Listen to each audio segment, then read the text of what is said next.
Let's continue our discussion on circular motion. ते मागचा fan बंद करो। ठीक है, हमने कल के लेक्चर में क्या क्या पढ़े थे कि भाई motion of particle along circumference of circle is called circular motion. इसे कहते हैं radius vector. Radius vector is always away from centre along radius, बराबर ना।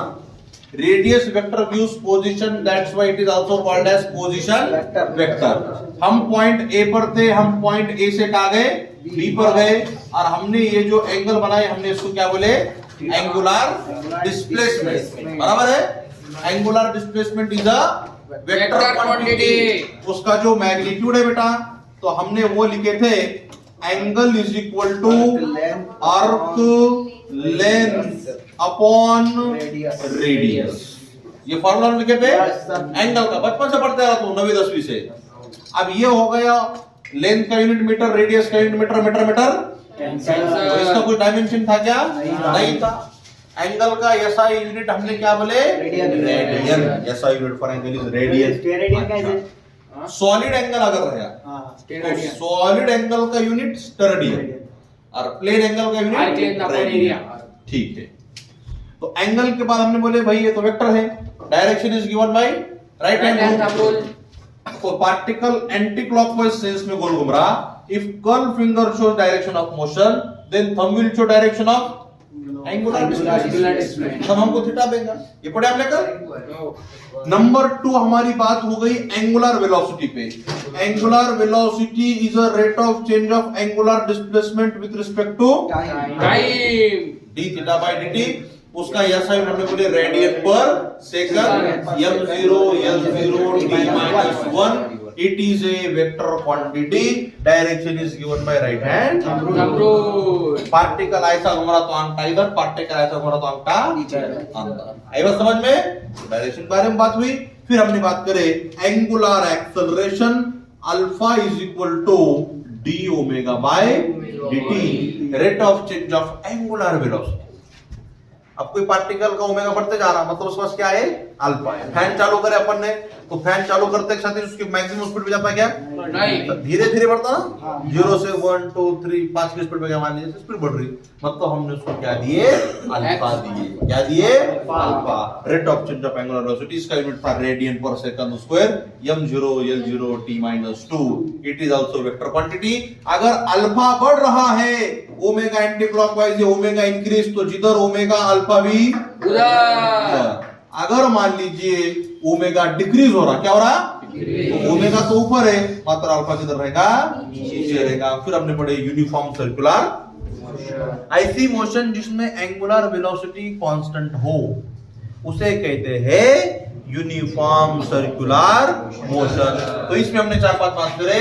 Angular velocity constant, angular speed constant, angular acceleration 0, linear speed constant, linear velocity changes क्योंकि direction change. Linear velocity is always tangential. कैसी है? अगर particle ऐसा घूम रहा तो यहाँ पे डायरेक्शन इधर, यहाँ पे डायरेक्शन इधर, यहाँ पे डायरेक्शन इधर, तो वेलोसिटी का डायरेक्शन क्या रहता, टेंजेंशियल रहता। वेलोसिटी चेंज हो रही, that's why linear velocity changes because of direction. उसका जो मैग्नीट्यूड है हमने पढ़े थे v equal to R omega. क्या पढ़े थे?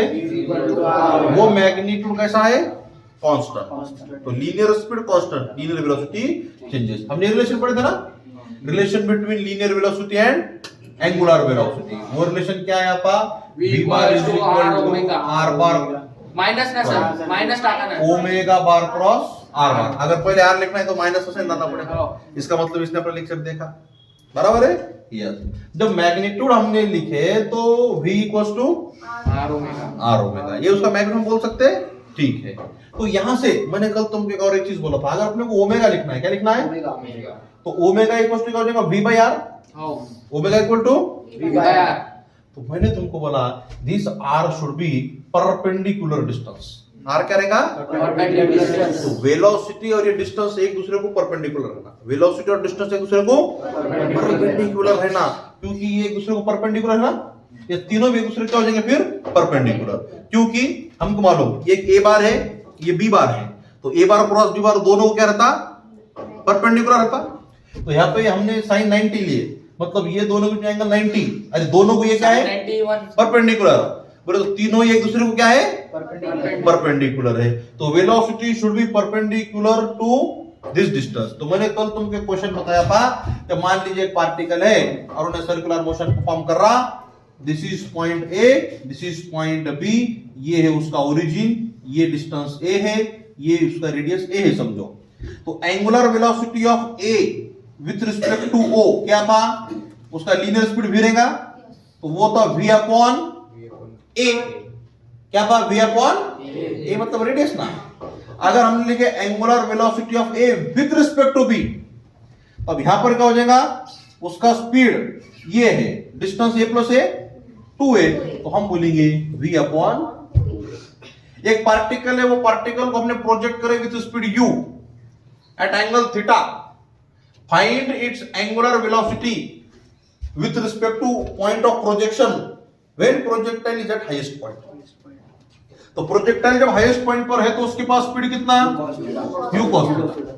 अब ये वेलोसिटी और ये पॉइंट में परपेंडिकुलर डिस्टेंस, तो ये होगा ये 90 हुआ बराबर है, तो ये होगा डिस्टेंस h, और ये h कितना रहता u square sin square theta upon g रहता। तो omega equal to velocity u cos theta upon perpendicular distance. This is angular velocity of projectile when it is at highest point about the point of projection. ठीक है, हमने उसके बाद period का definition पढ़े। Period हमने क्या बोले, time taken by particle to complete one revolution. One revolution. तो मान लीजिए कि मैंने यहां पर ए बी सी डी ये कुछ ऐसा बनाया, तो भाई पीरियड का मतलब क्या होता है, देखो ए से भी जितना समय लग रहा, बी से सी भी उतना लगेगा, सी से डी और इसको भी उतना। तो यहां से यहां तक आने कितना लगेगा t बाई 4, यहाँ पे आएगा t बाई 2, यहाँ पे आएगा 3t बाई 4, यहाँ पे आएगा t। अरे इक्वल डिस्टेंस ट्रैवल करने के लिए इक्वल समय लग रहा, क्योंकि ये यूनिफॉर्म सर्कुलर मोशन है। क्या है, तो यूनिफॉर्म सर्कुलर मोशन में ही हम पीरियड निकाल सकते। अगर नॉन यूनिफॉर्म मोशन रही तो नॉन यूनिफॉर्म मतलब यहाँ पे ज्यादा स्पीड से आया, फिर स्पीड कम कर रहा, फिर स्पीड बढ़ा रहा, फिर और स्पीड बढ़ा रहा, तो हर जगह का टाइम कैसा लगेगा, अलग अलग लगेगा, इक्वल लगेगा क्या। तो हम उसका पीरियड निकाल सकते क्या, इल्ले हम उसका निकाल सकते नहीं। पीरियड उसी का निकलेगा जो मोशन कैसी होंगी, यूनिफॉर्म होगी। आई बात समझ में, ठीक है। तो हमने बोले क्या time taken by particle to complete one revolution is called as period. तो एक चक्कर में उसका जो एंगुलर डिस्प्लेसमेंट होता वो कितना होता, 2 पाई। हमने बोले भाई ओमेगा तो एंगुलर डिस्प्लेसमेंट अपॉन टाइम है, एक चक्कर में कितना कर रहा 2 पाई, कितना टाइम लग रहा t, तो omega equal to 2 pi by t। उसके बाद हमने फ्रीक्वेंसी का डेफिनेशन पढ़े, number of revolution per unit time is called as frequency. तो n इक्वल टू हमने बोले 1 बाई टी, 1 बाई टी का पे n कर, तो ओमेगा का फॉर्मूला मिला 2 पाई n। और आई थिंक इसके बाद हमने हर एक चीज पढ़ी है ना, फिर हमने पढ़ा चेंज इन वेलोसिटी। अगर पार्टिकल गोल घूम रहा तो यहां से पॉइंट ए पे था, अब कहां गया पॉइंट बी पे, ये एंगल कितना बनाया, थीटा बनाया। तो delta v equal to 2v sine theta by 2। तक हमारी चर्चा हुई थी, बराबर है। हमने यूनिफॉर्म सर्कुलर मोशन लिखे थे ना, यूनिफॉर्म सर्कुलर मोशन में कितने पॉइंट पढ़े, 6 point. Linear angular velocity constant, angular speed constant, angular acceleration 0, linear velocity changes variable, linear speed constant. जब लीनियर वेलोसिटी वेरिएबल है तो एक्सेलरेशन रहेगा, वहां पे एक्सेलरेशन रहेगा। अब वो एक्सेलरेशन कितना है, क्या है, उस बारे में चर्चा होगी। तो आज के हेडिंग लिखो बेटा, एक्सेलरेशन इन सर्कुलर मोशन। तो अभी आज से हम क्या पढ़ने वाले हैं, acceleration in circular motion. Acceleration in circular motion.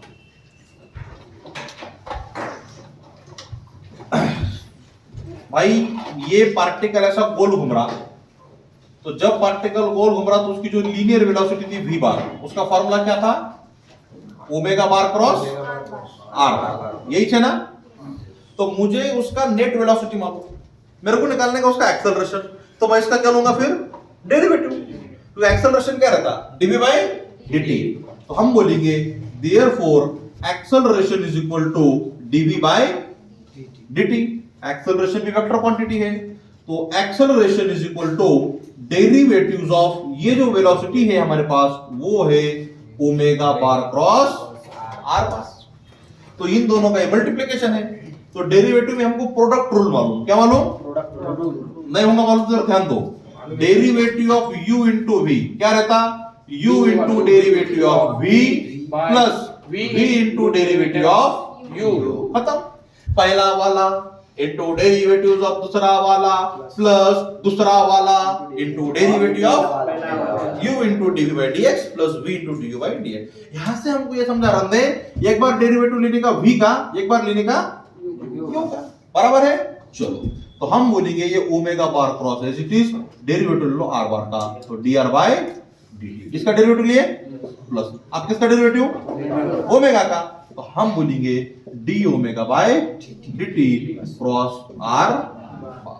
सही है, पहला वाला इनटू डेरिवेटिव दूसरा वाला प्लस, अब इसका डेरिवेटिव आप किसका डेरिवेटिव, इसका डेरिवेटिव बोल के मैंने ओमेगा पहले लिखा, क्योंकि कौन सा प्रोडक्ट है, वेक्टर प्रोडक्ट। वेक्टर प्रोडक्ट में हम आगे पीछे कर सकते क्या, नहीं। जो पहले है वो पहले, जो बाद में है वो बाद में। अच्छा, फिर अब हम बोलेंगे एक्सेलरेशन इज इक्वल टू, सही है, बट ये जो पोजीशन वेक्टर का जब हम डेरिवेटिव लेते तो वो देता हमको वेलोसिटी, क्या देता velocity, and D omega by dt जो है वो है अल्फा।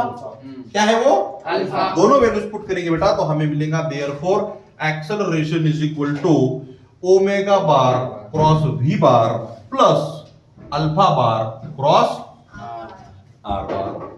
सही है, अब बोलने का बट ये जो omega bar cross v bar है ये कहलाता रेडियल एक्सेलरेशन। क्या कहलाता बोलो, रेडियल एक्सेलरेशन। और ये जो अल्फा बार क्रॉस आर बार है ये कहलाता टेंजेंशियल एक्सेलरेशन। क्या कहलाता उन्हें, टेंजेंशियल एक्सेलरेशन। तो बेटा हम फिर इसको लिखेंगे acceleration is equal to a r bar plus A t bar. तो सर्कुलर मोशन में कितने एक्सेलरेशन, दो। कौन से टेंजेंशियल। Radial and tangential. अब रेडियल जो रहता मेरे भाई, रेडियल रहता अलोंग रेडियस, क्या रहता, और टेंजेंशियल के नाम में छुपे वाला है उन्हें रहेगा अलोंग टेंजेंट। अब radius and tangent always perpendicular to, तो दोनों का रिजल्टेंट यू जाएगा, तो यहां पर ये होगा हमारा नेट एक्सेलरेशन। अगर ये पॉइंट की बात करें तो, ये पॉइंट की बात करें तो रेडियल एक्सेलरेशन सेंटर की तरफ, टेंजेंशियल एक्सेलरेशन इधर, तो रिजल्टेंट ये जाएगा। तो जो लीनियर एक्सेलरेशन है उसका डायरेक्शन क्या होगा, हमेशा चेंज होता रहेगा। तो हम इस फॉर्मूले से बोलेंगे, जब तुमको बोला कि इसका मैग्नीट्यूड निकालो, क्या निकालो, तो अपने को मालूम under root of A r का स्क्वायर प्लस ए टी का square plus 2 a r a t cos, दोनों के एंगल कितना है 90, कॉस 90 कितना, 0, तो पूरा क्या हो जाएगा 0। तो a is equal to under root of A R square plus A T का square. This is magnitude of net acceleration, resultant acceleration of particle performing circular motion. ये नेट एक्सेलरेशन के कितने component, 2 component, radial component, tangential component, बराबर है। ठीक है, हमारी चर्चा यहां पर आई। अगर मान लीजिए उसने क्वेश्चन पूछा, क्या जो नेट एक्सेलरेशन है वो नेट एक्सेलरेशन ने उसके लीनियर वेलोसिटी के साथ कितना एंगल बनाया, तो लीनियर वेलोसिटी टेंजेंशियल रहती, जिधर टेंजेंशियल एक्सेलरेशन उधर वेलोसिटी, मतलब हमको नहीं थीटा एंगल पूछ रहा, क्या पूछ रहा, यहां पर अगर पूछा तो angle made by net acceleration with its linear speed, linear velocity, तो ये एंगल रहेगा, एक तो ऐसा बोलेंगे, नहीं तो फिर angle made by net acceleration with tangential. तो टेंजेंशियल और लीनियर स्पीड दोनों का डायरेक्शन कैसा है, सेम है। तो हमको निकालने का tan थीटा, क्या निकालने का फिर, तो बोल tan थीटा इक्वल टू, ये थीटा है, तो जब थीटा निकालने का तो हम क्या बोलते हैं, tan थीटा, मैंने इमेजिनरी लाइन ड्रॉ करा, थीटा सब अपोजिट अपॉन एडजेसेंट, तो अपोजिट मतलब आड़वी और एडजेसेंट मतलब खड़ी, तो आड़वी अपॉन खड़ी, तो अड़वा कौन है यहाँ पे, ए आर, और खड़ा कौन है, एटी, तो ये हो गया ए आर अपॉन एटी। या फिर जो लोगों को अपना वेक्टर याद है, तो वेक्टर में हम क्या करते थे, जोड़ीदार न्यूमरेटर में लेना, थीटा किसके साथ बना, 80 के साथ, तो 80 का जोड़ीदार ए आर, तो ए आर को क्या लिखेंगे, न्यूमरेटर में लिखेंगे ए आर अपॉन 80। यहाँ पे भी आ जा, यहाँ पर भी तो tan निकालने का, तो जोड़ीदार न्यूमरेटर में लेना ए आर अपॉन 80। तो अगर ऐसा क्वेश्चन भी तुम्हें को मिलेगा, ये फॉर्मूला हमने याद रखना, angle made by net acceleration with किसके साथ बना, स्वप्निल राठौड़, वो बनाया उसके वेलोसिटी के साथ या फिर टेंजेंशियल एक्सेलरेशन के साथ। आया मैग्नीट्यूड, ठीक है। तो आजा मेरे भैया, ये जो एक्सेलरेशन निकाले हमने, ये उसका सर्कुलर मोशन का एक्सेलरेशन निकाले। मैं अब बात कर रहा only for a uniform circular motion, बराबर है। अब यूनिफॉर्म सर्कुलर मोशन में अल्फा कितना रहता, zero. Circular motion with constant angular velocity is called as uniform circular motion. Uniform circular motion का अल्फा जीरो, अल्फा जीरो है, अल्फा जीरो है, इसका मतलब 80 कितना, 80 जीरो, तो 80 भी जीरो, तो 80 भी जीरो। अब कोई चीज को हम टेंजेंशियल एक्सेलरेशन दे रहे नहीं, समझो मेरी को राउंड है, गोल गोल घूम रहा, बराबर है, बेचारा कांस्टेंट स्पीड से, अरे जब मैं धक्का दूंगा तभी तो उसका स्पीड बढ़ेगा ना। अब उसका स्पीड बढ़ रहा नहीं, स्पीड कांस्टेंट, मतलब मैंने धक्का दिया क्या, नहीं, तो अपने धक्का दिए नहीं, 80 जीरो है, मतलब अल्फा भी कितना रहेगा, जीरो रहेगा, 80 जीरो। तो हम बोलेंगे तो A is equal to a r bar plus क्या रहता, 80 बार रहता, लेकिन 80 कितना है, तो A is equal to a r bar, that is in UCM only radial acceleration present. Uniform circular motion के अंदर रंदे सिर्फ और सिर्फ कौन रहता, रेडियल एक्सेलरेशन रहता, टेंजेंशियल रहता क्या, नहीं। अब टेंजेंशियल आया धक्का देने को, तो यूसीएम रहेगी फिर नहीं, तो in UCM only radial acceleration present. तो बोल फिर आप, रेडियल एक्सेलरेशन का क्या है formula, v bar cross omega bar, sorry omega पहले है ना, पहले वो मिस्टेक नहीं करने की, omega bar cross v bar. अब हम क्या करेंगे भगवान, इसका मैग्नीट्यूड निकालेंगे, तो ओमेगा v साइन थीटा, सही है। अब जब पार्टिकल गोल गोल घूम रहा इन एंटी क्लॉकवाइज डायरेक्शन ऐसा, तो इसका ओमेगा ऊपर, ओमेगा इधर जा रहा बाहर, v इधर जा रहा, तो दोनों बीच में एंगल कितना रहे, 90 कितना, 90। तो थीटा के जगह पे मैं क्या लिख सकता, sin 90, sin 90 कितना 1, तो रेडियल एक्सेलरेशन का मैंने इसको v ओमेगा लिखा चलेगा। अब मैं उसको v ओमेगा बोल, ओमेगा v बोल, कोई दिक्कत है क्या, नहीं है।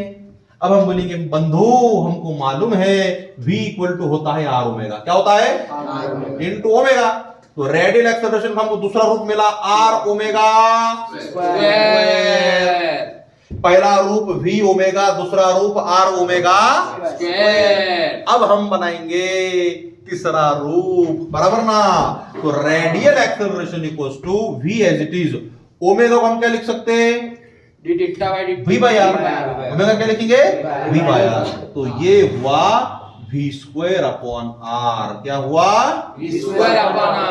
तो रेडियल एक्सेलरेशन के तीन फॉर्मूले, v omega, r omega square, v square by r। तो this is acceleration in circular motion. वापस आ जाओ फिर से, हमने क्या करे, हमको सर्कुलर मोशन की वेलोसिटी मालूम, v बार इक्वल टू क्या रहता, ओमेगा बार क्रॉस r। हम जब इसका डेरिवेटिव लेंगे तो हमको क्या मिलेगा, एक्सेलरेशन। हमने डेरिवेटिव लिए, हमको एक्सेलरेशन मिला a bar is equal to ar bar plus at। ar bar मतलब रेडियल कंपोनेंट जो अलॉन्ग रेडियस रहेगा, at मतलब टेंजेंशियल कंपोनेंट। मैंने एक बार ये पॉइंट पे बनाया, एक बार ये पॉइंट पे बनाया, बराबर है। अगर मैं इन दोनों इसका मैग्नीट्यूड निकालना चाहूं, तो हमको वेक्टर से पढ़ते रहे, मैग्नीट्यूड का formula a is equal to under root of ar square plus at square plus 2 ar at cos, दोनों के बीच में का जो एंगल है वो, दोनों के बीच एंगल कितना है 90, cos 90 कितना होता है 0, 0 टू एनीथिंग 0। तो मैग्नीट्यूड ऑफ रिजल्टेंट एक्सेलरेशन क्या है, under root of ar square plus at square. अगर से तुमको अगर बोला कि रिजल्टेंट एक्सेलरेशन ने वेलोसिटी के साथ कितना एंगल बनाया थीटा, तो मैं वो भी निकाल के दिया tan theta equal to AR upon AT। अच्छा, फिर हमने बात करी आप यूनिफॉर्म सर्कुलर मोशन की। यूसीएम के अंदर अल्फा कितना है? 0, तो AT कितना? तो ओनली कौन रहेगा? रेडियल। तो in UCM only radial acceleration is present. वो रहता omega bar cross v bar, उसका magnitude omega v sin theta, यहाँ पर थीटा 90 है, sin 91, तो AR equal to v omega. ये पहला रूप हुआ। हम इसको अलग अलग ग्रुप में लिख सकते हैं। v के जगह पे r ओमेगा लिखे तो r ओमेगा स्क्वायर हुआ, और ओमेगा को v बाय r लिखेंगे तो v स्क्वायर बाय r हुआ। तो पहचानना ये है radial acceleration and tangential acceleration. तो जब हम प्रॉब्लम सॉल्व करेंगे तो प्रॉब्लम में रहेगा कि particle revolving in a circular orbit of some of the देगा और बोलेगा कि its velocity is increasing at the rate of 2 metre per second square. तो जब भी क्वेश्चन में देगा उसका स्पीड बढ़ रहा है, तो पार्टिकल का v बढ़ रहा तो ऑटोमेटिक ओमेगा भी बढ़ेगा। ओमेगा बढ़ रहा मतलब वो यूसीएम रहा क्या? नहीं, उसका स्पीड तो बढ़ रहा। तो कोई चीज को यूसीएम अगर है कांस्टेंट स्पीड से घूम रही, उसको अगर कोई डिस्टर्ब कर सकता तो कौन कर सकता? Only tangential. टेंजेंशियल। तो जब भी हमको प्रॉब्लम में बोलेगा कि velocity of particle performing UCM is increasing at the rate of 2 metre per second square, मतलब वो जो एक्सेलरेशन है वो कौन सा एक्सेलरेशन है? टेंजेंशियल एक्सेलरेशन है। हम प्रॉब्लम सॉल्व करेंगे, तुमको चीज समझ में आ जाएंगी। अब जो भी तुमको बोर्ड पे दिख रहा वो जो है तो महमूद साहब आपने लिख के लेना। चलो ठीक है, लिखो जल्दी जल्दी। तो अभी हमने एक्सेलरेशन इन सर्कुलर मोशन पढ़े। तो हमने पढ़े एक एक्सेलरेशन होता है रेडियल एक्सेलरेशन, और एक कौन सा होता है बेटा? Tangential acceleration. AT equal to R alpha, AR equal to V omega R omega square V square by R। और ये जो रेडियल एक्सेलरेशन है ये सिर्फ और सिर्फ यूनिफॉर्म सर्कुलर मोशन में अगर कोई रहेगा तो सिर्फ करेगा रेडियल एक्सेलरेशन रहेगा। ये बात हमारी यहां तक हुई। अभी हम क्या बोलेंगे, अगर पार्टिकल सर्कुलर मोशन परफॉर्म कर रहा तो उसके पास क्या है? फिर दोनों भी है, टेंजेंशियल भी है और ये भी है अगर उसका स्पीड बढ़ रहा तो। अच्छा ठीक है। अभी जो रेडियल एक्सेलरेशन है ये होता है दो प्रकार का। क्या होता है? दो प्रकार का। तो एक होता है सेंट्रीपिटल और एक होता है सेंट्रीफ्यूगल। ठीक है, अलोंग रेडियस तो है, लेकिन अगर टुवर्ड्स सेंटर है, टुवर्ड्स, तो उसको हम बोलते हैं सेंट्रीपिटल एक्सेलरेशन। और अगर अवे फ्रॉम सेंटर है तो हम उसको बोलते हैं सेंट्रीफ्यूगल एक्सेलरेशन। इतना ही फर्क है। इस एक्सेलरेशन को अगर मैं मास से मल्टीप्लाई करूं, कैसे मल्टीप्लाई करूं? तो ये कहलाता सेंट्रीपिटल फोर्स और ये कहलाता सेंट्रीफ्यूगल फोर्स। बात समझ आई? Centripetal force, centrifugal force. तो force acting on a particle performing uniform circular motion along radius towards center is called centripetal force, and force acting on a particle along radius away from center is called centrifugal force। तो तू जब छोटा बच्चा था, बड़ी शरारत करता था, लॉलीपॉप खाता था, है ना, तो जब तू टम्बलर में पानी लेके भी जाता था तो बकेट में तो पानी लेता था और बच्चों को बोलता था कि जादू देखो जादू, और पानी लिया बकेट में और ऐसा गोल गोल घुमाया, क्या तो बोले पानी नीचे गिर रहा? क्या नहीं गिर रहा। बराबर है। एका दिवस वेळेस पाणी पडला का मग आवड व्हायचं, तो विषय वेगळा। तो ठीक है, पानी गिर रहा क्या? नहीं गिर रहा। क्यों नहीं गिर रहा पानी हाईएस्ट पॉइंट पे? क्योंकि पानी के ऊपर क्या लग रहा? सेंट्रीफ्यूगल फोर्स लग रहा। क्या लग रहा? आई बात समझ में। हम कार में बैठे, कार चलते चलते मैंने राइट में टर्न मारा, मेरे बाजू में जो है तो दुबीले बैठे वाला है, हमारे मस्त बात चल रहा, उन्हें पका दे रहा, मेरा कान चल रहा है पैसा। जब अचानक मैं राइट में टर्न मारूंगा और मैं बोला दुबीले फिर कैसे रे अपने टर्न देखा कि नहीं, तो उसके बात बंद हो गया। उसके बात बंद हो गया, बोला ऐसा हो ही नहीं सकता, ये शांत बैठ गया। फिर मैं देख रहा हूं रोड पे नीचे गिरा है ना। क्यों?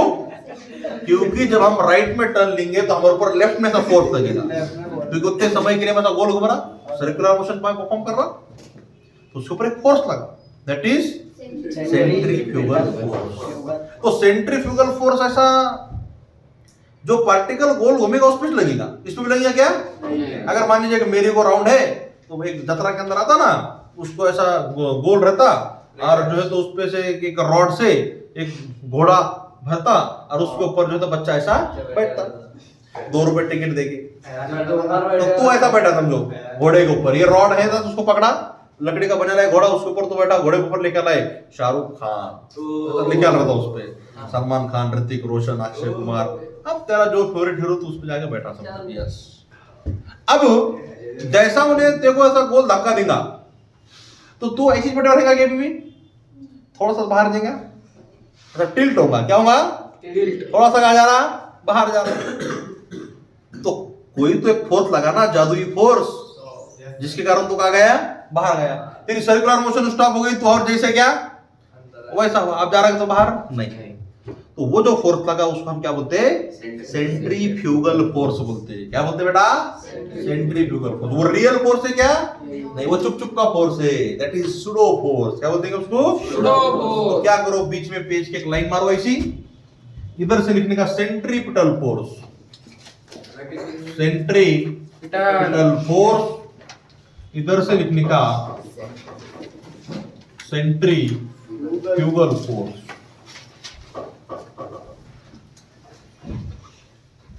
Centripetal force, centrifugal force. Centripetal में पहला पॉइंट लिखो, फोर्स एक्टिंग ऑन पार्टिकल। अब थोड़ा थ्योरी भी लिखेंगे क्योंकि जो बेचारे अपने बोर्ड के बच्चे को बाद में देखना है, लेक्चर देख के वो फिर वो बोर्ड में काम आएगा। तो force acting on particle performing UCM, performing UCM along radius towards center, along radius towards center. Force acting on a particle performing UCM along radius towards center, उसको हम क्या बोल रहे, सेंट्रीपिटल फोर्स बोल रहे। इधर क्या बोलेंगे फिर अब तुम, force acting on particle performing UCM, performing UCM along, कहां पे रे, along radius away from center। ऐसा नहीं कि सिर्फ ये यूनिफॉर्म सर्कुलर मोशन में रहेगा, बल्कि ये नॉन यूनिफॉर्म में हो सकता ना, क्योंकि नॉन यूनिफॉर्म में भी रेडियल एक्सेलरेशन है। तो खाली ओनली यूसीएम बोले तो ये अच्छा नहीं रहेगा इतना, करके उसको खाली सीएम लिखो, सर्कुलर मोशन है ना, तो ये ज्यादा अच्छा रहेगा। और भी force acting on particle performing circular motion along radius toward centre, force acting on particle performing circular motion along radius away from centre.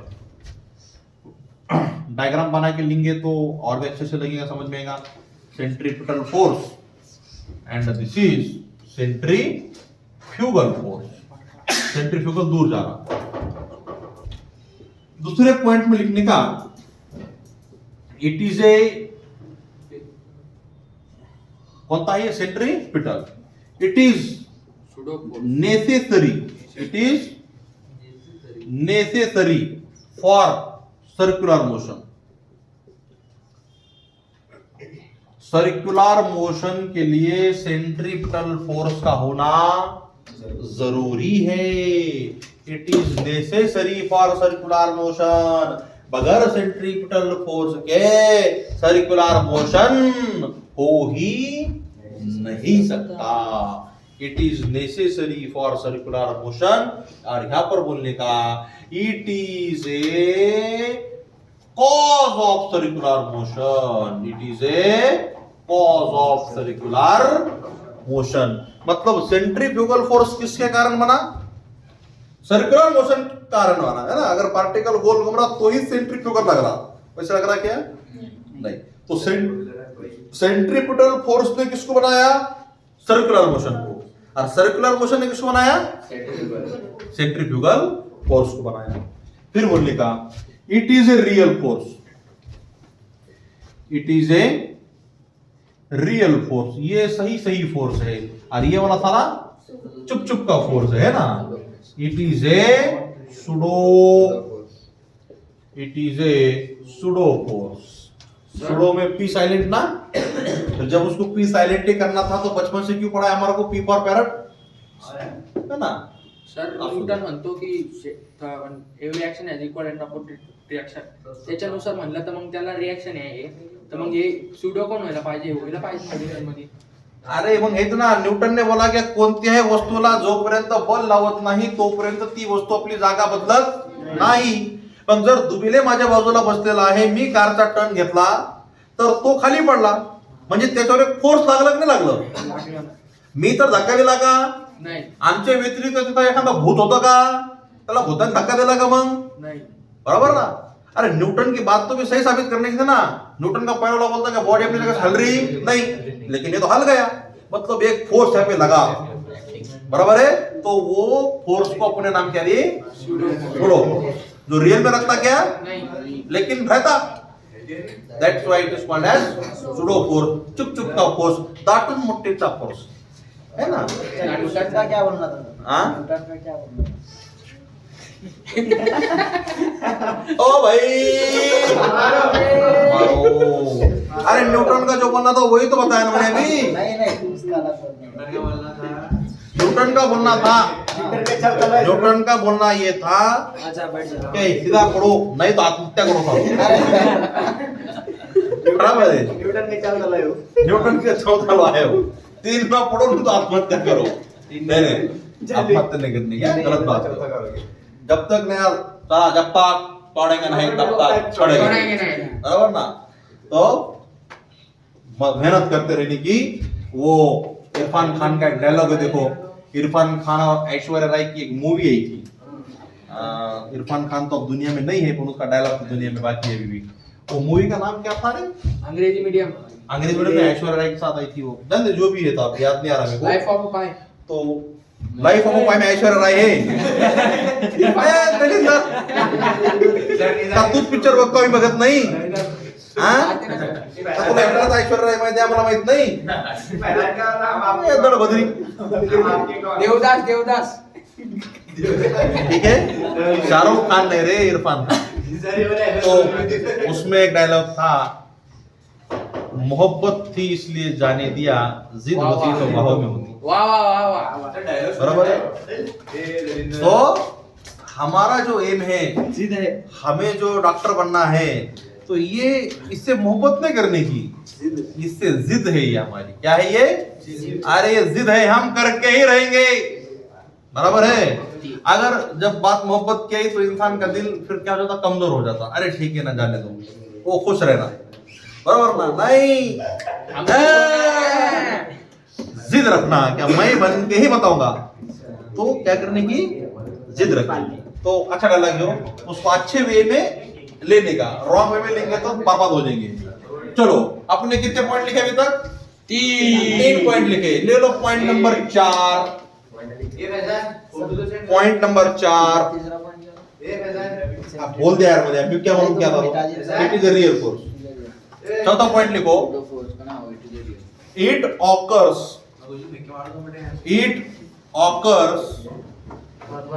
in inertial frame of reference. It occurs in inertial frame of reference. Inertial का दूसरा नाम है non accelerated. पहला फसल लिख के लो। It occurs in क्या लगा तुमने? फायदा गच्ची बैठना जरा। It occurs in inertial or non accelerated frame of reference. उधर लिखो, किधर? सेंट्रीफ्यूगल में। It occurs in non-inertial.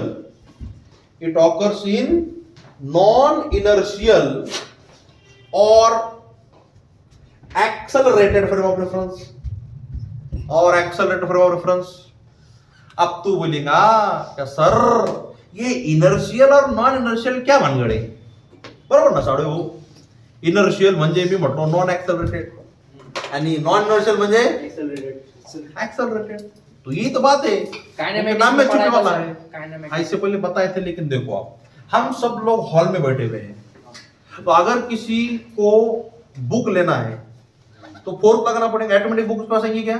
नहीं अगर एक बेंच आगे लेना है तो अपने को फोर्थ लगाना पड़ेगा, ऑटोमेटिक बेंच आगे पीछे होगा नहीं। यहाँ पे हमको रियल में फोर्थ लगाना पड़ेगा। और हम सब लोग स्टेशनरी है, मतलब हम लोगों का एक्सेलरेशन कितना? जीरो। एक्सेलरेशन जीरो मतलब नॉन एक्सेलरेटेड, बराबर है। तो ऐसा फ्रेम ऑफ रेफरेंस कुछ भी हो सकता है जहां पे मोशन हो रही है उसको बोलेगा फ्रेम ऑफ रेफरेंस। अभी हम समझो हॉल में बैठे हुए तो हमारा फ्रेम ऑफ रेफरेंस हॉल, धरती हमारा फ्रेम ऑफ रेफरेंस है। अपन क्या करें, मान लीजिए जत्रा में गए तो जत्रा के अंदर होता ना वो ब्रेक डांस, तो ब्रेक डांस के अंदर बैठे लोग वही वो ब्रेक डांस क्या कर रहा है, ऐसा गोल घूम रहा। अब अपन जब ऐसा देखेंगे तो हम उनको देख रहे हैं, और वो अगर वो फ्रेम को देख रहे तो उनको लाइन खाली हमारे साथ नाच रहे वही वही वही। लेकिन जब जमीन को देखेंगे तो उनको लगेगा हम यूं भी नाच रहे हैं, उसके साथ हम ऐसा गोल गोल भी घूम रहे। तो विथ रिस्पेक्ट टू उनका प्लेटफॉर्म वो जगह पे जैसा यू कर रहे, और विथ रिस्पेक्ट टू ग्राउंड वही भी कर रहे और गोल भी घूम रहे। तो हम कहाँ हैं? हम उसको बोलने का फ्रेम ऑफ रेफरेंस। सिंपल भाषा में, मैं अगर बस में बैठने वाला है तो बस क्या होगी मेरे लिए? Frame of reference. हम फिर सब एक इसमें आ गए। हम ट्रेन में बैठे वाले हैं तो ट्रेन का डब्बा मेरे लिए क्या हो गया? मैं जमीन पे है तो मेरे लिए जमीन क्या हो गई? आई बात समझ में? तो मैं बस के अंदर है, बस कांस्टेंट स्पीड से चल रही 40 किलोमीटर पर आवर से, मतलब बस का एक्सेलरेशन कितना? जीरो। तो एक्सेलरेशन है कि उसके पास? नहीं है। तो उसको हम क्या बोलेंगे? Inertial frame of reference. क्या बोलेंगे? तो जो भी जिसका एक्सेलरेशन जीरो हो, चाहे वो स्टेशनरी हो या मूविंग विद कांस्टेंट वेलोसिटी हो, उसे हम बोलेंगे इनर्शियल फ्रेम ऑफ रेफरेंस या फिर non accelerated frame of reference. अब दूसरा है नॉन इनर्शियल और एक्सेलरेटेड फ्रेम ऑफ रेफरेंस। अब मान लीजिए वही बस का एग्जांपल है, बस 40 की स्पीड चल रही थी, अचानक ड्राइवर ने उसकी स्पीड बढ़ाना चालू करा। तो जब अचानक, अब तुम लोग अपन गाड़ी पे बैठे हैं, बुलेट पे बैठे भाई, मेरे पीछे समझो एक अपना दुबीले बैठा और मैंने अचानक गाड़ी की स्पीड बढ़ाया तो ये पीछे ऐसा होता नहीं, बचा पीछे धक्का लगने लगा। तो इसके ऊपर क्या लगा? फोर्स। वो सच्ची का फोर्स है क्या? नहीं। किसी ने धक्का दिया क्या? नहीं। वहां पे भूत आया क्या? नहीं। इस वास्ते दुनिया ने उसको नाम दी सूडो फोर्स, बराबर है ना। तो ऐसे फ्रेम ऑफ रेफरेंस में कौन सा फोर्स पाया जाता? सूडो फोर्स पाया जाता। बस के अंदर चल रहे अपन, बस चल रही 40 किलोमीटर पर आवर की स्पीड से, अपने को जगह नहीं मिली, अपन ऐसा खड़े रहे, बराबर है। जब बस ने अचानक मारा ब्रेक तो अपन क्या जाते? ऐसा आगे जाते, सामने लोग धक्का देते, तो बाद में मुंह लाल होता पता लगे, बराबर ना। तो हमने उसको जब धक्का दिए, हमारे ऊपर जो फोर्स लगा तो किसी ने अपने को लौटा क्या? नहीं। हम फिर भी आगे गए ना? Yes sir. ड्यू टू तो जिस फ्रेम ऑफ रेफरेंस के पास एक्सेलरेशन रहेगा उसे हम बोलेंगे नॉन इनर्शियल। क्या बोलेंगे बोलो? और जहां पे एक्सेलरेशन नहीं है उसको हम बोलेंगे इनर्शियल। उम्मीद है आपको फर्क समझ में आया होगा, सही है। तो इसकी आप लिखो फॉर्मूले, क्या लिखेंगे? F equals to m v omega, F equals to m r omega square, F equal to m v square by r. इधर भी सेम फॉर्मूले, F equals to m v omega, F equals to m r omega square, F equals to m v square by r. हमको मालूम दोनों में फर्क सिर्फ क्या? डायरेक्शन का। एक सेंटर की तरफ है तो दूसरा अवे फ्रॉम सेंटर है। अगर वेक्टर फॉर्म में लिखना ही चाहते हैं हम आखिरी फार्मूला, तो हम बोलेंगे mv square by r into r cap, where r cap is unit vector of radius vector. ठीक है, तो मेरे को बोलो सेंट्रिपेटल फोर्स किधर रहता? Toward centre. और रेडियस वेक्टर किधर रहता? Away from centre. तो यहां पे क्या देना पड़ेगा? माइनस साइन देना पड़ेगा, क्योंकि centripetal force is toward centre and radius vector is a circular motion. जो पढ़ रहे हैं हम पहले दिन से वही बोल रहे हैं हमने, radius vector away from centre, radius vector away from centre, तो माइनस साइन देना पड़ेगा। जब हम इधर आएंगे तो f bar equal to mv square upon r into r cap. यहां पे माइनस देंगे क्या हम? बिकॉज़ यहां पे centrifugal force and radius vector दोनों भी अवे फ्रॉम सेंटर है। समझे क्या ताड़े बाबू? ठीक है, तो ये पॉइंट उसके अंदर क्या करेंगे? अभी ऐड करेंगे। ओके, अभी हमने इतना जो हिस्सा पढ़े ये कहां पर यूज होता, आपने एक्चुअली पढ़ना चाहिए था मोशन इन प्लेन, बट अपने वहां पढ़े क्या, हम पूरा सर्कुलर मोशन रन दे एक जगह पे पढ़ रहे, तो बोल रहा था ना सर्कुलर मोशन में मिला इसने, तो ये 3 जगह पे दिया हुआ है छोटा छोटा, हम 3 जगह पे न पढ़ते हुए एक जगह पे पढ़ रहे।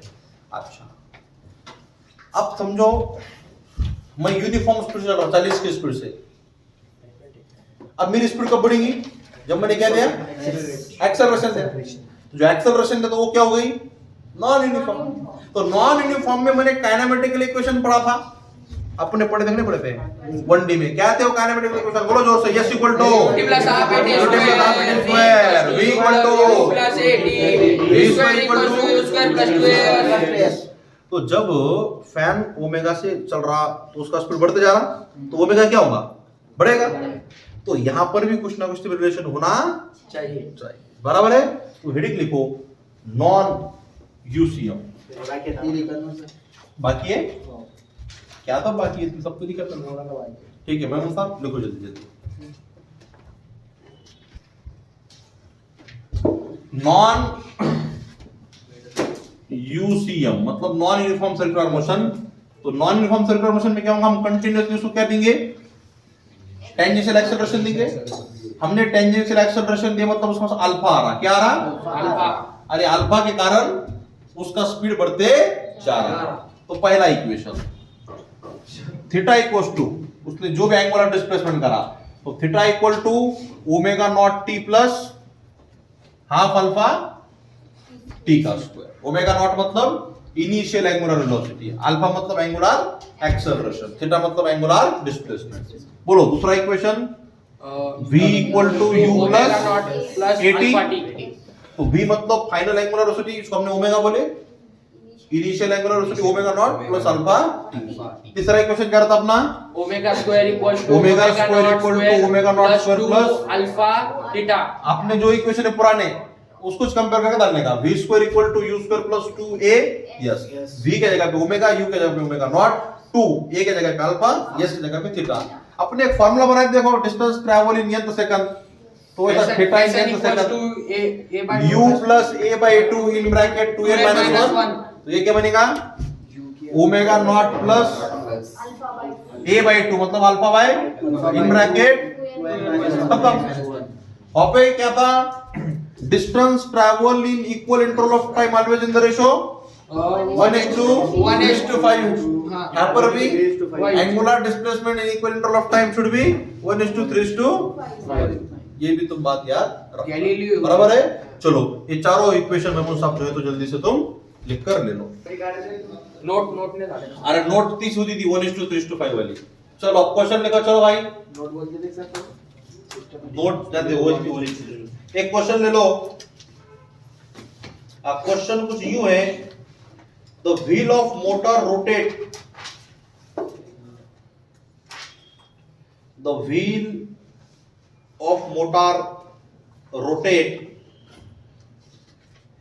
with constant acceleration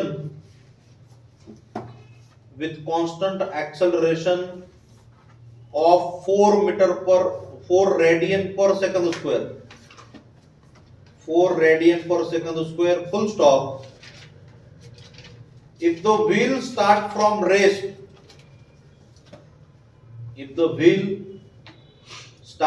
rest, comma, how many revolution will it make? How many revolutions will it make in the first 20 seconds?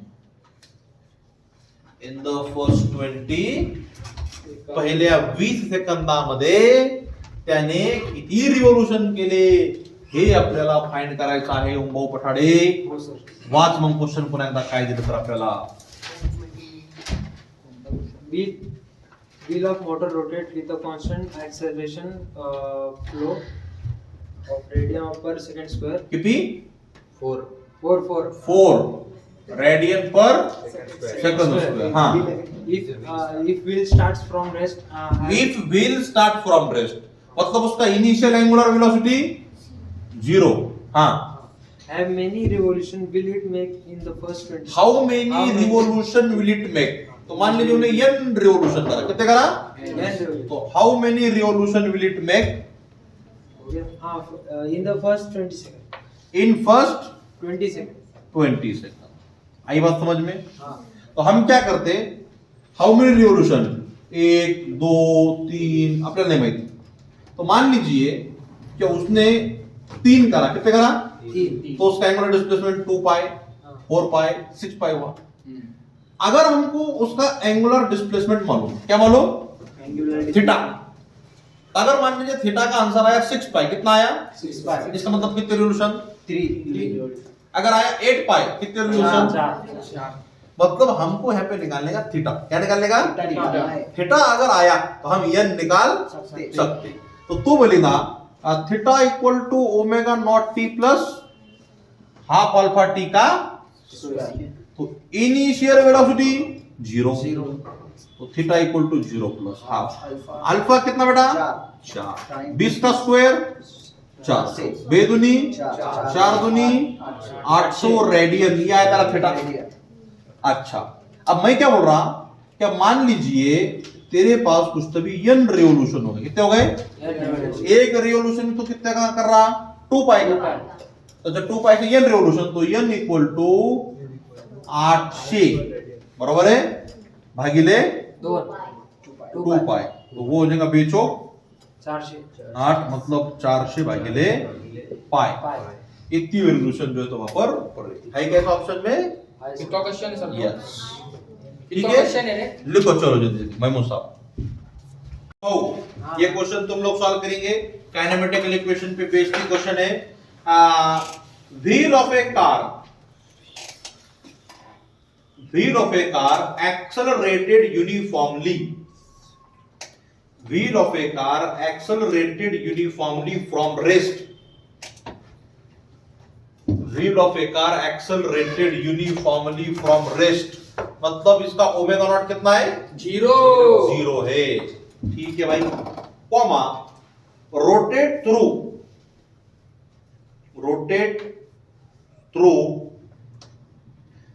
1.5 radian, rotates through 1.5 radian during first second, full stop. Find angle rotated during the next second. Find angle rotated during the next second. समझे question? Starting from rest. अरे बोलते के साथ answer आना v चाहिए equals था। to u plus 80 लगा दो सर डायरेक्ट। ओ का पहले सेकंड में 1.5 रेडियन हुआ, तो दूसरे सेकंड में भी कितना उतना चलेगा। तो मैंने यहाँ पे नोट में तुमको बोला कि जो उधर यूज करते हैं 1D में, यहाँ पर भी वही यूज करना, 1:3:5, हाँ 1:3 तो 4.5 कितना आएगा? अब जो लोगों को ये नोट मालूम है वो लोग तो उसको बगैर सॉल्व करके आएगा आंसर, क्वेश्चन देखते छत्तीस। अब जिसको नहीं मालूम उसको सॉल्व करना पड़ेगा, तो करो भाई सॉल्व। फिर अब पहले सेकंड में कितना चला? ut plus half at square, तो थीटा और अपने को दिया 1.5, स्टार्टिंग फ्रॉम रेस्ट है, हाफ अल्फा का वैल्यू नहीं मालूम, 1 का स्क्वायर 1, 1.5 दूनी 3 क्या, तो अल्फा कितना आया रे? 3 आया। कितना आया? ए रपड़ एक रपड़ लक्षदी, वो मान लीजिए यहां से यहां तक आया, तो पहला उसका एंगुलर डिस्प्लेसमेंट कितना हुआ? 1.5 रेडियन। कितने समय में? 1 सेकंड। अब उन्हें यहां पे उसका ओमेगा नॉट कितना था? 0। अब यहां पर कुछ तो भी ओमेगा है ना। अब जब उन्हें और आगे जाएगा तो अब ये जो उसका एंगुलर डिस्प्लेसमेंट, इसको मैंने नाम क्या दिया?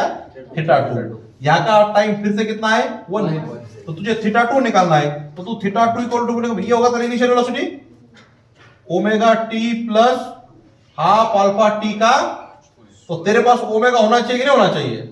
होना चाहिए। तो ये जब तू ओमेगा निकालना चाहेगा तो इसका इनिशियल ओमेगा कितना है? तो omega equals to u plus 80, तो ओमेगा नॉट 0, अल्फा कितना आया? 3 आया। कितने सेकंड? 1 सेकंड, तो ओमेगा कितना रे? 3। तो 3 इंटू कितने सेकंड, 1 सेकंड चल रहा हो, हाफ अल्फा कितना 3, 1 का स्क्वायर 1, 3 प्लस 1.5 मतलब 4.5। तो नेक्स्ट सेकंड में कितना चल रहा, 4.5 चल रहा। अगर तुम अपनी जो मोशन स्टेटमेंट में पढ़े थे हमने, if a car starting from rest accelerating at uniform rate then distance travelled in equal interval of time always in the ratio 1:3:5। तो ये नोट इधर भी काम आती है एंगुलर में भी, कि यहां पर भी रहेगा 1:3:5। अगर पहला 1.5 है, इसका पिपट करो तो क्या आएगा, 4.5, खत्म। फर्स्ट सेकंड त्याच्यामुळे जर असं म्हणलं पहिला सेकंड मग नंतर दुसरा मग ते 1:4 आलं ना ते 1:4 कुठं मला ते आहे आलं, ना. अरे इक्वल इंटरवल ऑफ टाइम म्हटलं मी, ते पहिला सेकंड दोनचा म्हणजे square नव्हता. 1 सेकंड चालला, दोनचा square आहे ना. सेकंड म्हणजे पुन्हा 1 सेकंड चालला। अगर मैं बोला पहले 2 सेकंड में 1.5 चला, उसके बाद के 2 सेकंड में कितना 4.5 पर इक्वल इंटरवल ऑफ टाइम। बराबर है मामू साहब, लिखो चलो जल्दी से फटाफट। ओके भाई, चलो भाई next question. A car is traveling along circular curve. The car is traveling along circular curve that has radius 50 meter, that has radius 50 meter, पूर्ण विराम। if its speed is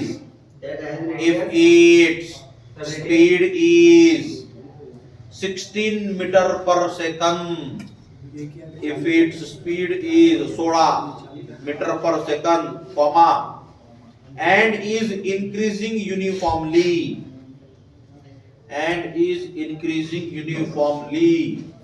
at 8 meter per second square, at 8 meter per second square, comma, determine the magnitude of its acceleration, determine the magnitude of its acceleration at this instant, determine magnitude of its acceleration at this instant। भाऊ ओम पठाडे वाचा question काय आहे तर, The car is traveling along circular that has a radius of 50 meter. Radius 50 metre है, हाँ If its speed is 16 meter second. 16 metre पर Second. हाँ, And is the increasing uniformly at 8 meter second. and the speed is increasing at the rate of 8 meter पर second square. मैंने तुमको बोला था जब मैं पढ़ रहा था, जब भी क्वेश्चन में ऐसा देगा velocity increasing at the rate, ये हमेशा टेंजेंशियल एक्सेलरेशन रहेगा। क्या रहेगा, तो ये हुआ tangential acceleration 8 metre per second square.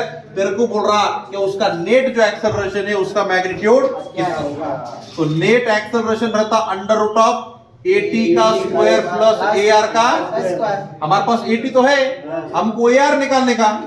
रंदे भाऊ AR के पास कितने फॉर्मूले हमारे पास, 3 फॉर्मूले, V omega R omega square V square by R। अब तीनों में से कौन सा यूज करना, V स्क्वायर बाय R। हमको V दिया R दिया, तो V square by R use करेंगे हम। तो AR is equal to V कितना है 16 सा वर्ग, R कितना है 50, 16 सा वर्ग किती 256 भागिले 50, शून्य कटला इथं आलं पॉइंट, 5 5 25, 5 तो 5.1 हुआ वो।